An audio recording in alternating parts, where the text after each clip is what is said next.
नमस्कार दोस्तों, आपका समाचार अपना देश के इस क्राइम एपिसोड में स्वागत है।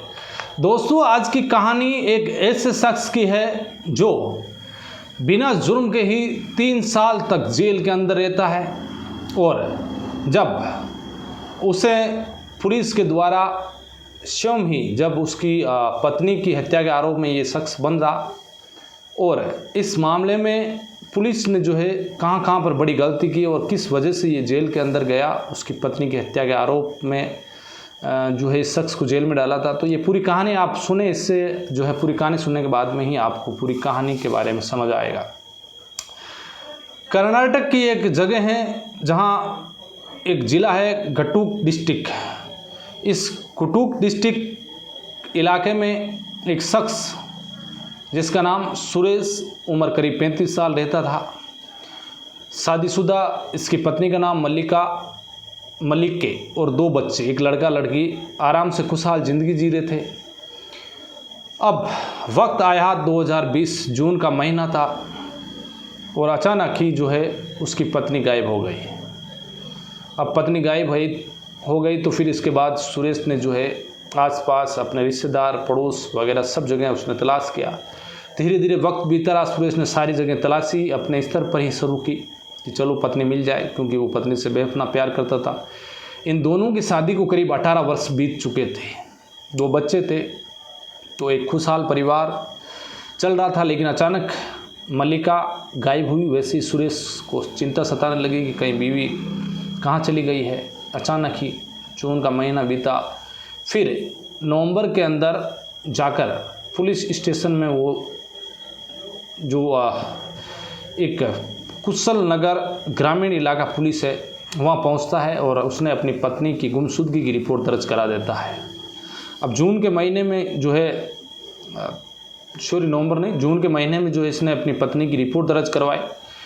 अब इसके बाद में जून के महीने में इसने अपनी पत्नी की रिपोर्ट दर्ज कराई। इधर पुलिस ने सोचा कि चलो रिपोर्ट दर्ज कर ली है। अब धीरे धीरे वक्त बीतता गया और कुशाल नगर जो ग्रामीण पुलिस है वो उनके पास मुकदमा था कि भाई एक महिला है जो लापता है।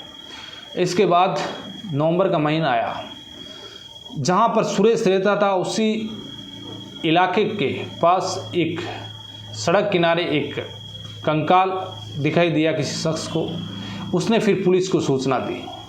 अब कुशल नगर पुलिस पहुंचती है, उस कंकाल को कब्जे में लेती है और अस्पताल की मोर्चरी में उस कंकाल को रख दिया जाता है।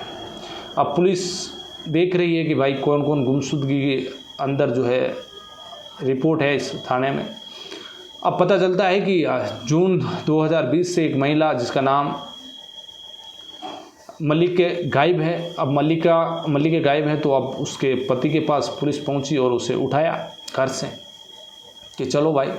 उसने कहा कि चलो क्या हुआ भाई। पुलिस वालों को पूछा कि मेरी पत्नी मिल गई है। तो उन्होंने कहा तुम्हारी पत्नी नहीं मिली है, तुमने अपनी पत्नी का कत्ल कर दिया है। वो कहता है साहब मैंने नहीं किया है कत्ल। लेकिन पुलिस ने एक नहीं सुनी और उसी जो है पत्नी के कत्ल के अंदर अब उसकी जो सास है उसको बुलाया गया। तो एक कपड़ा मिला था उस कंकाल के पास में, तो उसको दिखाया। तो उसकी सास ने जो है जो मलिक के थे उसकी मां ने कहा कि हाँ ये मेरी बेटी का ही जो है कपड़े थे, ये कन्फर्म कर दिया।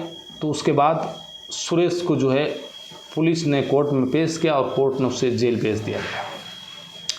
अब धीरे धीरे जो है अब कोर्ट में उसके लिए कोई वकील खड़ा नहीं हुआ, क्योंकि ग्रामीण इलाकों में जो है छोटे इलाके में सबसे बड़ी दिक्कत ये है कि सोशल बाइकआउट कर देते हैं लोग। किसी ने जैसे अपनी पत्नी की हत्या की हो, माँ बाप की हत्या किया और बच्चे की किसी की हत्या कर दी हो, तो ऐसे लोगों के लिए जो है वकीलों ने भी जो है इस तरह के मामलों को लेकर बाइकआउट कर देते हैं कभी कभी ग्रामीण इलाकों में, छोटे इलाकों में। तो इसी मामले में जो है सुरेश के लिए कोई वकील खड़ा नहीं हुआ कोर्ट में। अब ट्रायल शुरू नहीं हो रहा है। अब धीरे धीरे वक्त बीता रहा। इधर जो है इस सुरेश के मामले को लेकर सोशल मीडिया और मीडिया के माध्यम से ये पता चला कि सुरेश 2 साल से जेल में बंद है। तो एक मैसूर के वकील जिनका नाम BS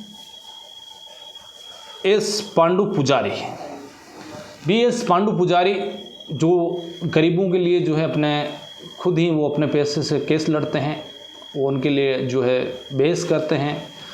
तो BS पांडु जो पुजारी साहब हैं, उन्होंने भी जो है सुरेश के केस को देखा कि भाई ये 2 साल से जेल में बंद हैं। तो जब इस मामले की पता चला तो मैसूर से उस थाने पर ये पहुँचे और उसके बाद में वहाँ से इनकी FIR ली। सारे एविडेंस, विटनेस वगैरह सब इस मामले को उन्होंने लिया। जो आयो था उससे पूछताछ की। पूछताछ करने के बाद पुजारी साहब को लगा कि ये क्या हो रहा है। जिस 2022-23 की ये बात है, अब क्योंकि 2020 के अंदर वो जेल गया तो वक्त आया 2022 का, तो 22 के अंदर इस मामले की जो है पैरवी करने के लिए जो पुजारी साहब है, उन्होंने देखा कि इस मामले में जिस केस में जो एक कंकाल मिला, उस कंकाल के आधार पर सुरेश को जेल भेजा गया है। तो उस 2022-23 के इस ज़माने में जो है DNA, आपको ही पता होगा DNA से सब कुछ साफ हो जाता है कि ये लाश किसकी है। तो ये DNA जो है जांच कराने की जहमत भी पुलिस ने नहीं उठाई। अब पुजारी साहब कर्नाटक हाई कोर्ट में एक एप्लीकेशन लगाते हैं कि भाई सुरेश जो है उसका वकील मैं हूँ, मैं उसके लिए केस लड़ूंगा। वो कहते हैं कि पुलिस ने जो है इस मामले में जो कंकाल मिला है उसका DNA टेस्ट भी नहीं करवाया है। तो अदालत से मेरी दरख्वास्त है कि जो कंकाल मल्लिका को लेकर बताया गया है, उस कंकाल का DNA जांच, उसकी माँ है जिंदा, उससे मैच कराया जाए और पता लगाया जाए कि क्या वाकई में वो कंकाल है जो मल्लिके का है क्या। अब हाई कोर्ट उस एप्लीकेशन को जो है उस अर्जी को मंजूर कर लेते हैं और पुलिस को ऑर्डर देते हैं कि इस मामले को जो है आप DNA टेस्ट कराए उस कंकाल का।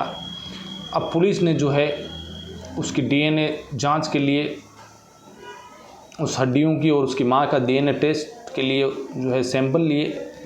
सैंपल लेने के बाद DNA के लिए उन्हें फॉरेंसिक लैब में भेज दिया गया।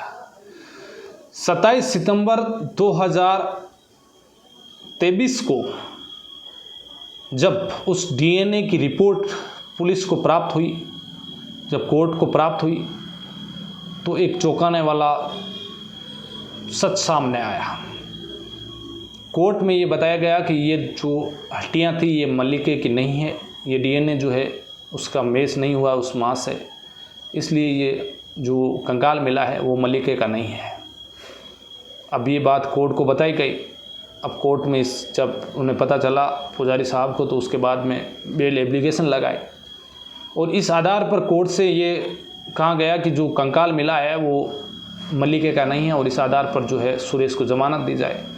कोर्ट ने सुरेश की ज़मानत अर्जी मंजूर कर ली, लेकिन 1 लाख रुपए का मुचलका जो है उस पर लगा दिया कि भाई 1 लाख रुपए जमानती राशि जमा कराओ, उसके बाद जेल से बाहर आओ।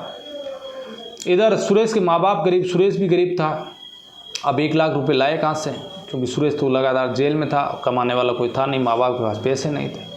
इधर उधर हाथ पैर मारे लेकिन कोई पैसों की जुगाड़ नहीं हुआ। तो सुरेश 1 साल तक और बिना पैसों के चक्कर में 1 साल और एक्स्ट्रा जेल में रहा और करीब 2023 में उसको ज़मानत मिली। 2024 अक्टूबर का महीना आया तो वो जेल से बाहर आया। कैसे जैसे तैसे करके उनके माँ बाप ने जो है ये ज़मानत राशि जमा कराई, उसके बाद वो जेल से बाहर निकला। बाहर निकलने के बाद में उसने वापस घर पहुंचा, उसके बाद वापस वो थाने पहुंचा, इसी कुशाल नगर पुलिस स्टेशन, और पुलिस को वो बताता है कि साहब देखो कि मेरी बीवी है जो 2 बच्चों को छोड़ के गई है। तो पुलिस वाले सोचते हैं कि यार जेल में रहकर आया 3 साल, अपनी अच्छी सी ज़िंदगी जीना, पत्नी के पीछे क्यों पड़ा हुआ है। तो वो कहता है साहब देखो कि मैं मेरी पत्नी के बारे में इतना कुछ बता देना चाहता हूँ आपको कि मेरी पत्नी का किसी के साथ अफेयर था। अब पुलिस को भी लगा कि एक बंदा जिसने खुद ही मुकदमा दर्ज करवाया, जो खुद पत्नी के जो अभी 3 साल जेल में रहकर आया है, हो सकता है कि इसमें सच्चाई हो। तो पुलिस कहती है तुम्हें क्या पता है। तो वो कहता है सुरेश की मुझे ऐसा लग रहा है कि उसे एक शख्स से प्यार था, एक लड़के से, और वो उसके साथ चली गई। और पुलिस ने कहा चलो भाई ढूंढते हैं। इधर सुरेश घर चला आया। अब पुलिस धीरे धीरे उसको ढूंढने में लगी हुई है। तभी अचानक अप्रैल का महीना आया 2025 का। तो कुछ सुरेश के दोस्त एक कॉफ़ी शॉप पर कॉफ़ी पी रहे थे, एक कॉफ़ी की शॉप थी वहाँ पर देखते हैं कि एक लड़का और एक महिला जो है कॉफ़ी पी रहे हैं। उन्होंने देखा कि ये तो सुरेश की पत्नी है जो अभी 5 साल पहले जो है उसको पुलिस ने मर्द घोषित कर दिया और उसके लिए जेल में भी जाकर आया सुरेश। कहीं ना कहीं वही हो सकती है। अब छुपके से वो वीडियो बनाते हैं उस महिला का, उस लड़के का। उसके बाद एक वीडियो बनाने के बाद ये वीडियो सुरेश के पास भेजा जाता है। सुरेश जैसे ही ये वीडियो देखता है वो पहचान जाता है कि ये मल्लिक है। वो खुशी से झूम उठता है, कहता है कि चलो पत्नी जिंदा तो है अभी तक। वो भागा भागा पुलिस स्टेशन जाता है और पुलिस को बताता है कि देखो साहब, मेरी पत्नी जिंदा है और ये उसकी तस्वीर है, वीडियो है, एक ये शख्स है। अब पुलिस उस शख्स को देखती है, पता करती है कि भाई ये कौन है, लड़का इसके साथ कॉफ़ी पी रहा है। इधर उधर पता करने के बाद पता चला कि 30 किलोमीटर दूर एक कस्बा है, उसी का ये लड़का रहने वाला है। अब पुलिस उस जगह पर पहुंचती है, उस लड़के के घर पर। वहाँ पर मल्लिके और वो लड़का मिल जाते हैं।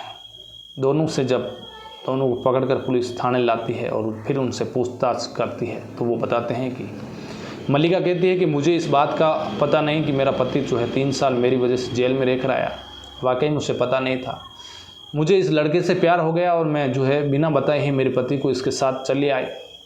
लेकिन ये मेरे से भूल हो गई कि मेरे पति जो है हाँ मुझे बेफना प्यार करते थे। जो पति एक पत्नी के लिए समाज के डर से, उसकी इज्जत के लिए उसने जो है ये बात नहीं बताई, लेकिन 3 साल जब जेल में रहकर आया तो फिर उसने अपनी पूरी कहानी जो है पुलिस को बताई कि उसका एक लड़के के साथ अफेयर है। वो उस पत्नी को कानून के उस पन्नों पर नहीं लाना चाहता था कि मेरी पत्नी की इज्जत चली जाए। लेकिन आज के इस दौर में पति पत्नियों के कैसे कत्ल हो रहे हैं, पति पत्नी को मार रहा है, पत्नी पति को मार रही है, प्रेमिका प्रेमी को मार रही है, लगातार प्रेमी प्रेमिका को मार रहा है। ऐसे कई कहानियाँ आपने तो वैसे ही सुनी होगी। लेकिन इस कहानी में जिस तरह से एक सुरेश ने जो है अपनी पत्नी की इज्जत के लिए वो अपनी पत्नी का जो पूरी कहानी थी वो पुलिस को भी नहीं बताई। इधर पुलिस ने जो है इस मामले में पूरी तहकीकात नहीं की, भाई इतनी जहमत नहीं उठाई कि जो मल्लिके हैं उसको लेकर ये मामला दर्ज करवाया। उसके पति ने जो कंकाल मिला उसको ही मान लिया कि ये मल्लिके का। डीएनए जांच रिपोर्ट का भी जो है इन्होंने सोचा नहीं कि भाई डीएनए जांच रिपोर्ट करा ली जाए। लेकिन एक सास के कहने पर कि भाई इसके कपड़े हैं, इधर सुरेश ने मना किया कि ऐसी साड़ी वो पहनती नहीं है। इसके बाद कर्नाटक हाईकोर्ट ने इस मामले में एक्शन लेते हुए इस अप्रैल के महीने में जो वहाँ के डिस्ट्रिक्ट एसपी और वहाँ के थाना इंचार्ज कुशाल नगर और वहाँ के जो आयु थे उनको लेकर ये कहा गया कि भाई देखो कि तुम लोगों ने ये बहुत बड़ा जो है अन्याय किया है इन लोगों के साथ, तो तुम्हारे ऊपर कार्रवाई होनी चाहिए।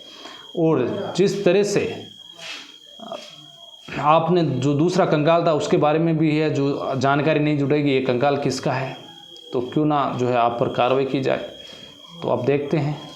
तो आज की कहानी में बस इतना ही। सावधान रहिए, अलर्ट रहिए और क्राइम से बचिए। जय हिंद।